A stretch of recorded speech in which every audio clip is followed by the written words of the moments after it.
Hello everyone, this is doctor Jeevesh Yadav.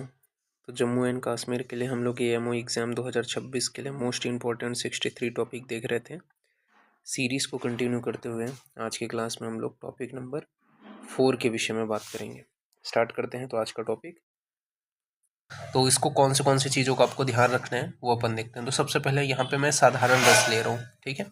महारस और उपरस ये अपन थोड़ा बाद में देखेंगे, अभी फिलहाल के लिए साधारण रस देखते हैं। तो साधारण रस के अंतर्गत सबसे पहला आता है आपका कंपिल्लक, ठीक है। मेटेलस फिलिपिनेसिस इसे बोला जाता है, ठीक है। वानस्पतिक जो द्रव्य है ये कंपिल्लक जो है, यूफोर्बिएसी इसकी फैमिली है। ये चीज़ आपको ध्यान में रखना है। इसका जो वृक्ष होता है वो 20 से 30 फीट का होता है। तो वृक्ष क्या है, 20 से 30 फीट का होते हैं। क्या क्या इसके पर्याय हैं ये इंपॉर्टेंट है। तो कंपिल्लक को क्या है, रक्त चूर्णक बोला जाता है, रक्तांग बोला जाता है, रेचन, रोचन, कर्कश, चंद्र, ये सभी इसके पर्याय हैं। तो रक्त चूर्णक, रक्तांग, रेचन, रोचन, कर्कश, चंद्र, ये सभी इसके पर्याय हैं। रेचन जो है वो कंकुष्ठ को भी बोलते हैं, तो ये आपको ध्यान रखना। सॉरी, रेचक जो है वो आपका कंकुष्ठ को बोलते हैं, जबकि रेचन जो है वो आपका कंपिल्लक को बोलते हैं। तो जब रेचक पूछा जाए तो कंकुष्ठ आएगा, और रेचन जब बोला जा रहा है तो वो आपका किसके लिए प्रयोग हो रहा है, कंपिल्लक के लिए प्रयोग हो रहा है। उत्पत्ति के विषय में यहाँ पे बात करें तो इष्टिका चूर्ण, संकासम, चंद्रिकायो, अतिरेचनम, सौराष्ट्र देश से ये जो है मिल्ली उत्पन्न होता है। तो सौराष्ट्र जो आपके देश है वहाँ से ये मिल्ली जो है कंपिल्लक जो है वो प्राप्त होते हैं। इष्टिका चूर्ण के समान चंद्रिका लिए हुए ये दिखाई देते हैं, ठीक है। तो ये आपको ध्यान में रखना है। प्रयोज्यांग के विषय में बात कर रहे हैं तो कंपिल्लक को जो फलरत चूर्ण है उसका प्रयोग किया जाता है, ठीक है। तो क्या प्रयोग करते हैं, कंपिल्लक का जो फलरत चूर्ण है उसका प्रयोग करते हैं। इसके गुण के विषय में बात करें तो वर्षा ऋतु में पुष्प, शीत ऋतु में फल कटु रस तथा उष्ण वीर्य वाला होता है, वह अतिरेचक होते हैं। तो वर्षा ऋतु में पुष्प जो है वो रेचक होता है, और शीत ऋतु में फल जो है वो अतिरेचक होता है, ठीक है। तो ये आपको याद रखना है, कटुरस वो उष्ण वीर्य वाला होता है। साथ ही साथ यह जो है कृमिघ्न, व्रण रूपक, ठीक है, विड़ भेदक, रक्त पित्तघ्न तथा आम पाचक होते हैं। तो यह जो है कृमिघ्न, व्रण रूपक, विड़ भेदक, रक्त पित्तघ्न व आम पाचक होते हैं। साथ ही साथ उदरस्थ कृमि की श्रेष्ठ औषधि है। तो उदरस्थ कृमि की क्या है, ये श्रेष्ठ औषध है। तो ये आपको ध्यान में रखना है। कंपिल्लक के शोधन के विषय में बात करें तो कंपिल्लक को जल में डाल देने से यह जो है शुद्ध हो जाता है। तो कंपिल्लक को जल में डाल देने से ये क्या है, शोधित हो जाता है, ये यहाँ पे बताया गया। मारण और सत्वपातन के विषय में बात करें तो मारण और सत्वपातन में बताया गया है कि वानस्पतिक द्रव्य होने के कारण मारण और सत्वपातन नहीं होते हैं। तो मारण और सत्वपातन के विषय में बताया गया है कि वानस्पतिक द्रव्य होने के कारण इसका मारण और सत्वपातन नहीं होते हैं। मात्रा के विषय में बात करें तो 4 से 6 गुंजा तक इसकी मात्रा है। रेचनार्थ जो है 3 से 6 मासा तक इसका प्रयोग करते हैं। अनुपान में इसके उष्ण जल का प्रयोग किया जाता है। तो अनुपान में क्या है, उष्ण जल का प्रयोग करते हैं। प्रमुख योग के विषय में बात करें तो कृमि घातनी गुटिका, इसके अलावा त्रिफलादि घृत, पटोल आदि चूर्ण, ब्रह्म घृत और बिंदु घृत, ये सभी इसके प्रमुख योग हैं। तो कृमि घातनी गुटिका, ठीक है, इसके अलावा त्रिफलादि घृत, पटोल आदि चूर्ण, ब्रह्म घृत और बिंदु घृत, ये इसके प्रमुख योग है कंपिल्लक के। तो ये आपको ध्यान में रखना है, ओके। और नेक्स्ट अपन आगे बढ़ते हैं, बात करते हैं नेक्स्ट आपका जो साधारण रस है वो है आपका गौरी पाषाण, वेटेरियस बोला जाता है। वाइट आर्सेनिक होता है ये, ठीक है। इसका याद रखना, आर्सेनिक ऑक्साइड AS2O3 इसका फॉर्मूला है। बात करें इसके पर्याय के विषय में तो गौरी पाषाण को किन किन नामों से जाना जाता है। तो गौरी पाषाण को किन किन नामों से जाना जाता है, तो सोमल कहते हैं, ठीक है, मल्ल बोला जाता है, फेनास्म बोला जाता है, इसके अलावा सांखिया बोला जाता है, ठीक है। फिर उसके बाद में शंखमूष हो गया, ठीक है, शंखमूषी हो गया, गौरी पाषाण हो गया, दारूमूष हो गया, दारूमोच हो गया, मल्लक हो गया, फेनाश्य हो गया, संबल हो गया, हतचूर्णक हो गया, मूषक हो गया, अखुपाषाण हो गया, विकट हो गया, संबूल खार हो गया, ठीक है, तथा व्यक्त देह हो गया। ये सभी इसके पर्याय हैं। तो सोमल, मल्ल, फेनास्म, सांख्या, खरमूष, शंखमुषी, गौरी पाषाण, दारूमूष, दारूमोच, मल्लक, फेनाश्य, संबल, हथचूर्ण, मूषक, आखुपाषाण, विकट, व्यक्तदेह, ये सभी इसके पर्याय हैं। सर्वप्रथम जो उल्लेख है वो क्या है, सुश्रुत ने कल्प स्थान के अध्याय 2 में धातु विष के संदर्भ में किए हैं। तो ये चीज याद रखना है, गौरी पाषाण का सर्वप्रथम उल्लेख सुश्रुत संहिता में कहाँ पे देखने को मिलते हैं, तो कल्प स्थान के अध्याय 2 में धातु विष के संदर्भ में किया है इसका वर्णन। भेद के विषय में बात करें तो रस तरंगिणी के अनुसार इसके दो भेद होते हैं, श्वेत एंड रक्त। श्वेत जो होता है वो कृत्रिम होता है और रक्त जो होता है वो खनिज होते हैं। तो ये आपको ध्यान में रखना है गौरी पाषाण के विषय में। रस रत्न समुच्चय यानी इसके 3 भेद बताए हैं। कौन से हैं, स्फटिकाभ, शंखाभ और हरिद्राभ।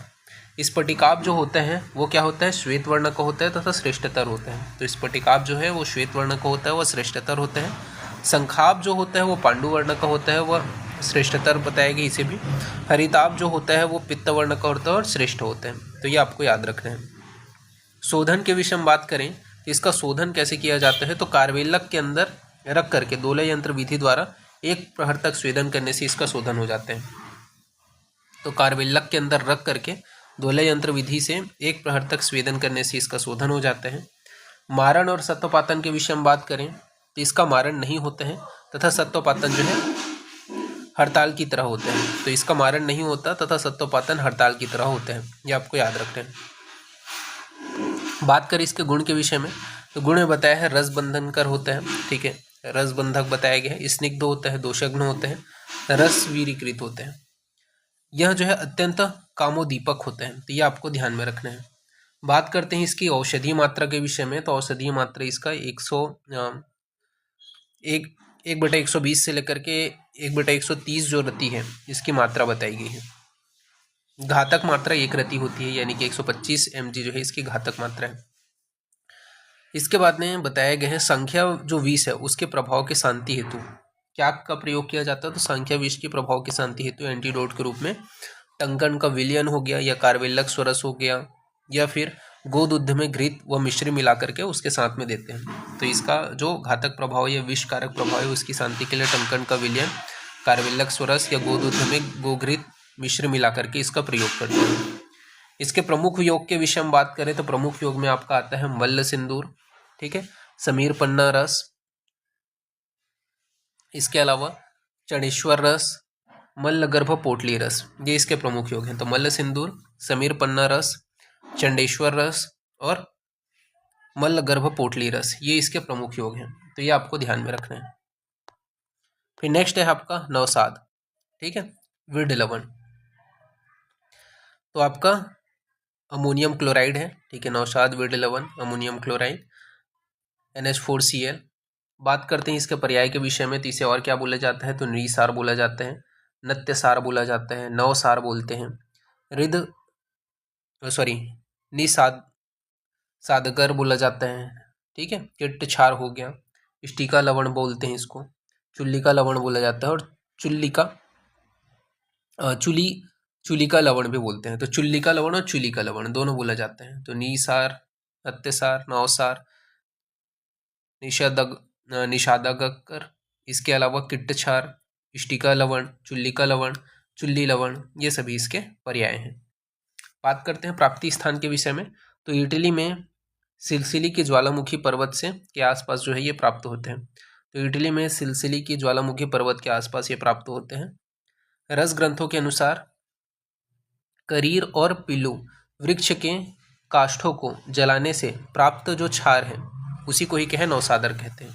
तो करीर और पीलू वृक्ष के काष्ठों को जलाने से जो प्राप्त क्षार है उसी को ही नवसादर कहते हैं रस ग्रंथ के अनुसार।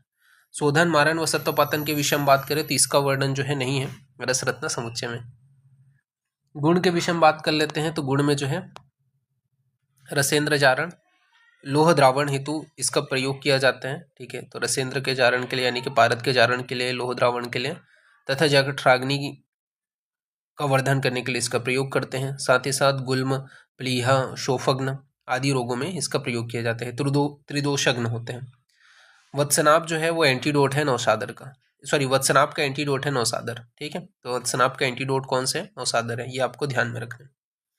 इसके अलावा सिर दर्द एवं गिनी वर्म में 1 माशा मात्रा में इसका प्रयोग किया जाता है। ठीक है, तो इसका सर दर्द वगैरह हो गया। ठीक है, और गिनी वर्म जो रोग है उसमें 1 माशा की मात्रा में इसका प्रयोग करते हैं। मात्रा जो है इसकी 2 से 8 रति बताई गई है। कितना है इसकी मात्रा? 2 से 8 रति है। प्रमुख योग के विषय में बात करें तो श्वेत क्षार परपटी, ठीक है, शंखद्राव, वृश्चिक दंसहर लेप, ये इसके प्रमुख योग हैं। तो श्वेत या क्षार परपटी, ठीक है, और शंखद्राव, वृश्चिक दंसहर लेप, ये इसके प्रमुख योग हैं। तो ये आपको ध्यान में रखना है।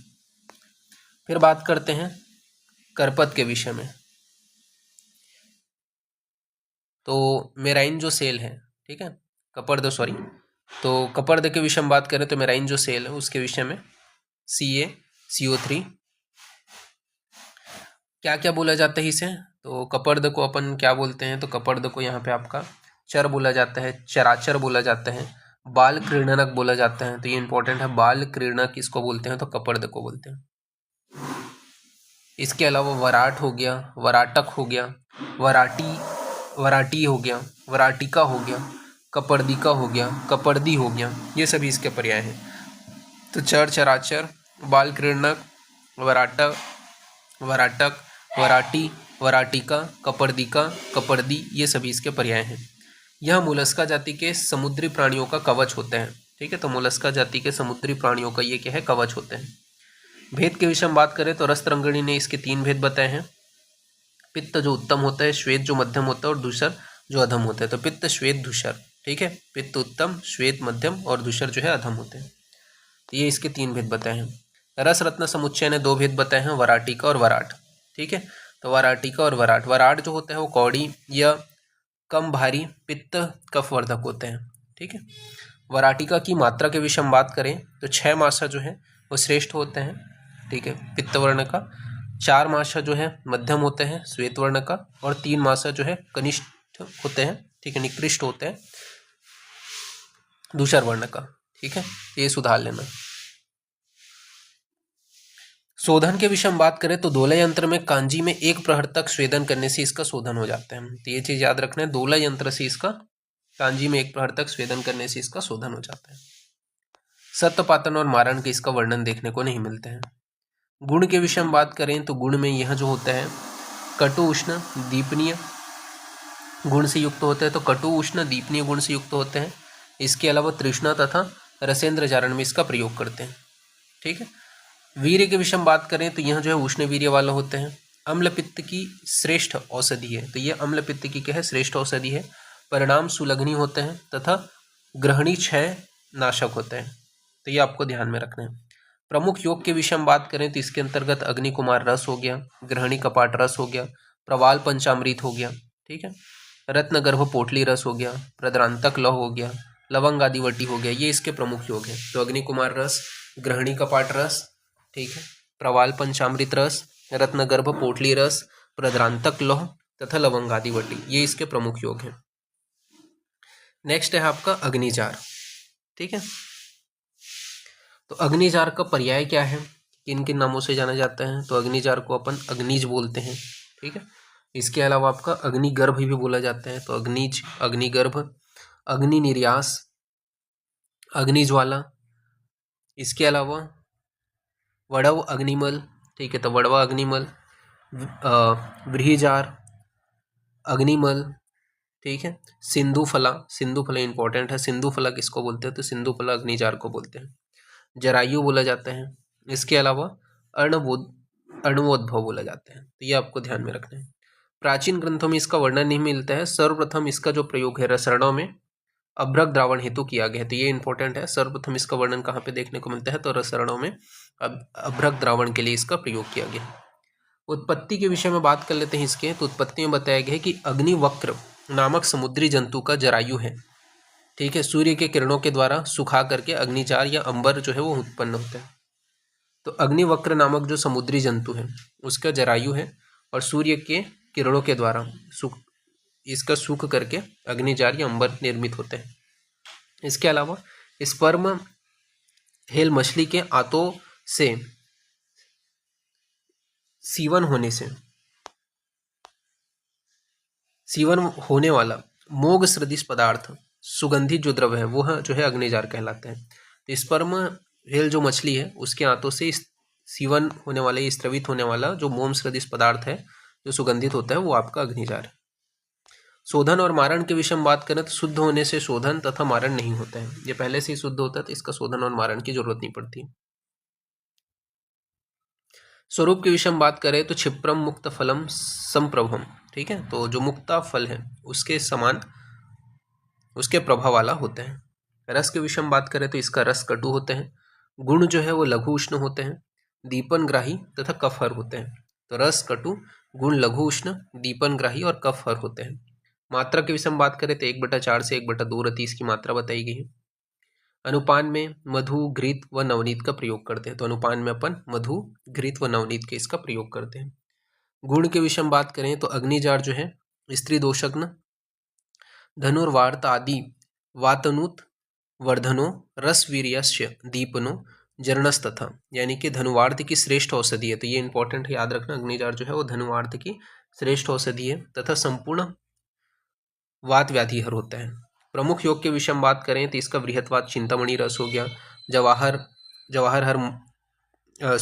मोहरावटी हो गया, ठीक है, धात्री रसायन हो गया, ये इसके प्रमुख योग हैं। तो बृहत्वात चिंतामणि रस, जवाहर मोहरावटी, ठीक है, याकुती, धात्री रसायन, ये इसके प्रमुख योग हैं, तो ये आपको ध्यान में रखना है।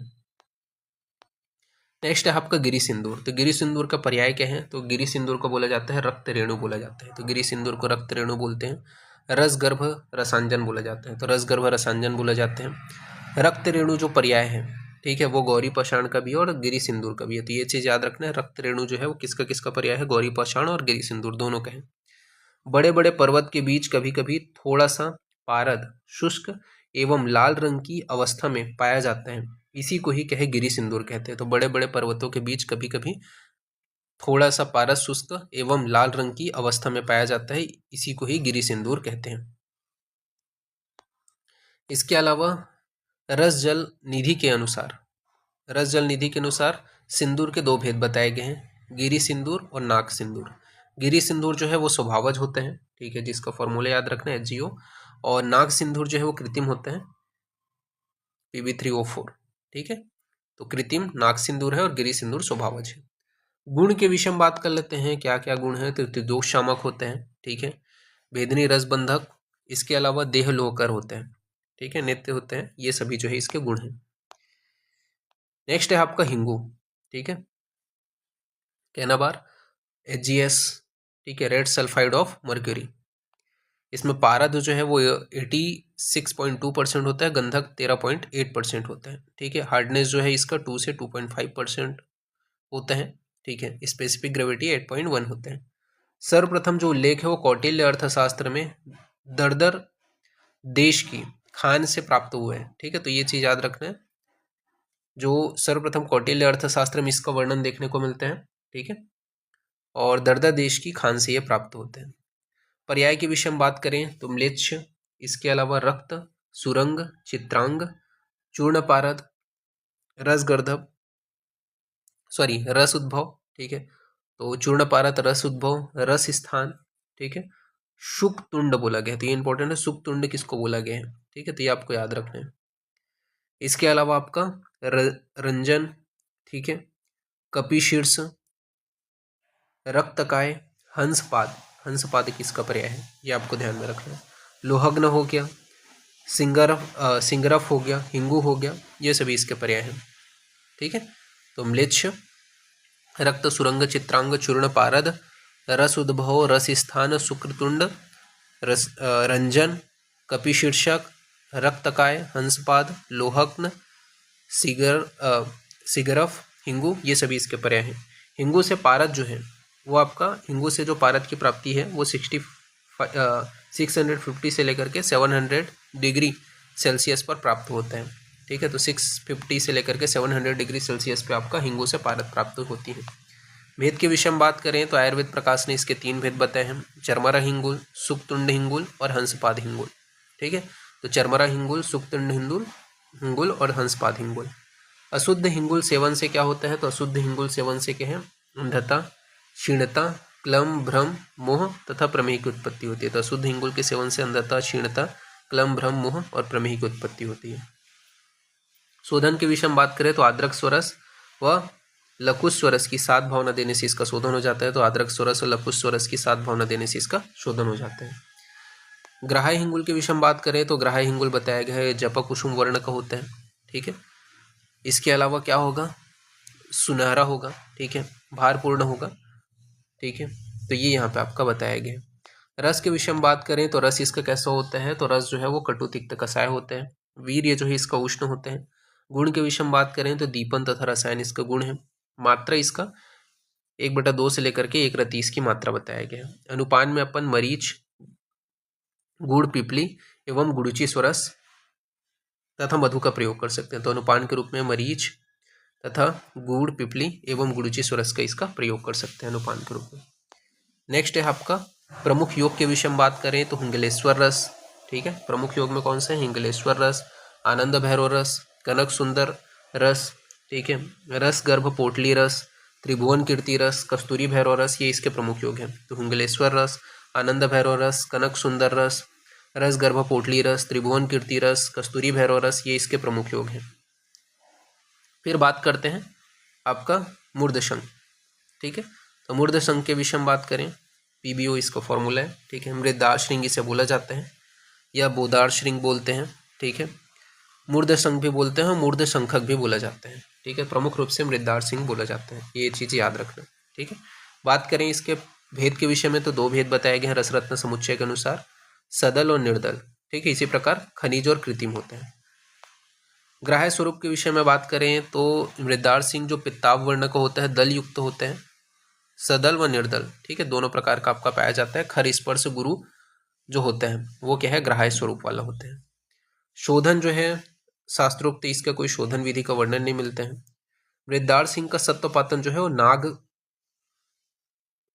प्राप्त होते हैं, मतलब सत्वपातन जब करते हैं मृदार सिंह का तो क्या है, नाग जो आपका है उसकी प्राप्ति होती है, नाग की प्राप्ति होती है।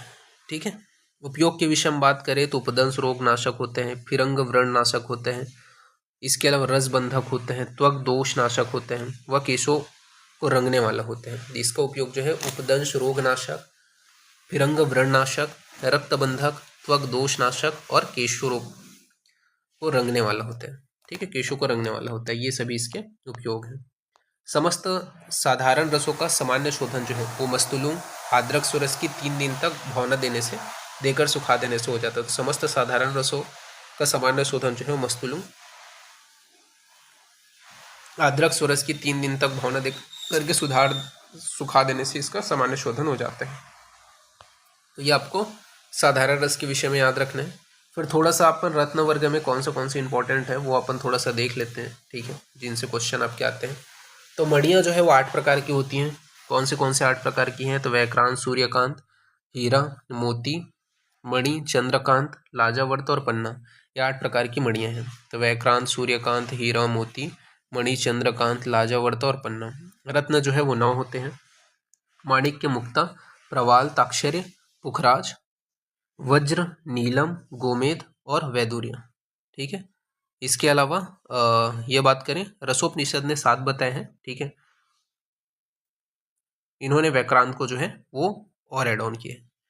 फिर इसके बाद में बात करें गुण के विषय में, तो यहाँ पे जो है पारद का बंधन करने वाले होते हैं, सूद बंधन कर यानी कि पारद का बंधन करने वाले होते हैं। ठीक है, साथ ही साथ देह धारक व जरा व्याधि का नाश करने वाले होते हैं। इंपॉर्टेंट है रत्न के दोष। कितने हैं रत्न के दोष, तो रत्न के 5 दोष बताए गए हैं। कितने दोष बताए गए हैं, 5 दोष बताए गए हैं। कौन से वो 5 दोष है, तो ग्रास, त्रास, बिंदु, रेखा, जलगर्भता। ठीक है, तो ग्रास, त्रास, बिंदु, रेखा, जलगर्भता, ये 5 दोष हैं। रत्न के 5 गुण बताए गए हैं, स्वच्छ, लघु, चमकदार, अष्टफलक वाला व षटकोण। ठीक है, तो रत्न के 5 गुण बताए गए हैं, स्वच्छ, लघु, चमकदार, अष्टफलक वाला व षटकोण युक्त, ये रत्न के 5 गुण हैं। प्रवाल और मुक्ता को छोड़ करके बाकी रत्नों पर वायु, जल, काल का प्रभाव नहीं होता है। ठीक है, तो प्रवाल और मुक्ता को छोड़ करके बाकी रत्नों पर वायु, जल और काल का प्रभाव नहीं होता है, ये आपको ध्यान में रखना है। रत्न के गुण के विषय में बात करें तो रत्न जो होता है वो कैसा होता है, तो मधुर रस, कसाय रस युक्त होता है, तो मधुर व कसाय रस युक्त होगा, शीत वीर्य वाला होगा। ठीक है, सड़, दीपन, लेखन तथा विषर व नेत्र रोगहर होते हैं। तो ये चीज याद रखना, मधुर कषाय रस युक्त, शीतवीर्य, सर, दीपन लेखन, विषर, नेत्र रोगहर होता है। ये रत्न के गुण हैं। सामान्य शोधन के विषय में बात करें तो जयंती स्वरस, कुमारी स्वरस, तंडुलीय स्वरस व अम्ल द्रव्य। इसके अलावा आपका नारी, स्तन्य, क्षार द्रव्य, गोमूत्र में दोलय यंत्र विधि से 1 प्रहर तक स्वेदन करने से या प्रतप्त करके बुझाने से इसका सामान्य शोधन होता है। तो ये इंपॉर्टेंट है, सामान्य शोधन याद रहना ही है रत्नों का। तो जयंती स्वरस, कुमारी स्वरस, तंडुलीय स्वरस, अम्ल द्रव्य, नारी, स्तन्य, क्षार द्रव्य, गोमूत्र में दोलय यंत्र विधि से 1 प्रहर तक स्वेदन करना या प्रतप्त करके बुझाने से इसका सामान्य शोधन हो जाता है रत्नों का। विशेष शोधन के विषय में बात कर लेते हैं। तो विशेष शोधन में आपका बताया गया है कि माणिक्य का जो शोधन है वो अम्ल वर्ग के द्रव्यों से करते हैं। तो माणिक्य का शोधन अम्ल वर्ग के द्रव्यों से करते हैं। मुक्ता का जो शोधन है जयंती स्वरस से किया जाता है। तो मुक्ता का शोधन जयंती स्वरस से करते हैं। प्रवाल और विद्रुम का जो शोधन है वो क्षार वर्ग से करते हैं। तो प्रवाल और विद्रुम का जो शोधन है वो क्षार वर्ग से किया जाता है। ताक्षर्य का जो शोधन है वो गोदुग्ध से करते हैं। तो ताक्षर्य का जो शोधन है वो गोदुग्ध से किया जाता है। पुष्पराज का जो शोधन है वो क्या है, कांजी व कुल्थिकवात से करते हैं। तो कांजी व कुल्थिकवात से क्या है, पुष्पराज का स्वेदन किया जाता है। हीरा का जो स्वेदन है वो तंडुलीय से यानी कि चौलई से करते हैं। तो हीरा का जो स्वेदन है वो तंडुलीय चौलई से करेंगे। नीलम का जो स्वेदन है वो नीली वृक्ष स्वरस से करेंगे। तो नीलम का जो स्वेदन है नीली वृक्ष स्वरस से करेंगे। गोमेद का जो शोधन है वो गोरोचन युक्त जलपूरित से करते हैं। तो गोमेद का जो शोधन है गोरोचन युक्त जलपूरित से करते हैं। वैदुर्य का जो शोधन है वो त्रिफलकवात से करते हैं। तो वैदुर्य का जो शोधन है वो त्रिफलकवात से करते हैं। बात कर लेते हैं ग्रह रत्न धातु का संबंध। ठीक है, तो इसमें वह हार्डनेस वगैरह से उतना क्वेश्चन नहीं आता है। ये आपका रत्न और ग्रह का संबंध है, इनसे क्वेश्चन आता है। तो ये आपको याद रखना है। सूर्य का संबंध माणिक्य से है। ठीक है, चंद्र का संबंध मुक्ता से है, मंगल का संबंध प्रवाल से है। तो ये चीज याद रखना, सूर्य माणिक्य, चंद्र मुक्ता, ठीक है, मंगल जो है वो प्रवाल से है। बुध का जो संबंध है वो ताक्षर्य से है। तो बुध का जो संबंध है वो ताक्षर्य से है। बृहस्पति का संबंध पुखराज से है। तो बृहस्पति का संबंध पुखराज से है। शुक्र का जो संबंध है वो हीरक से है। तो शुक्र का संबंध हीरक से। शनि का जो संबंध है वो नीलम से है। शनि का संबंध नीलम से। राहु का जो संबंध है वो गोमेद से है। और केतु का संबंध जो है वो वैदुर्य से है। तो ये आपको ध्यान में रखना है। प्रवाल जो होता है, ठीक है, थोड़ा सा यहाँ पे और देख लेते हैं। प्रवाल जो है जो जो इंपॉर्टेंट है वो समुद्री जंतु जो है एंथोजोआ से प्राप्त होते हैं। प्रवाल का पर्याय क्या है, तो इसे मूंगा बोला जाता है, प्रवालक बोला जाता है, भौम ग्रह बोला जाता है, भौम रत्न भी बोलते हैं इसे, विद्रुम बोलते हैं।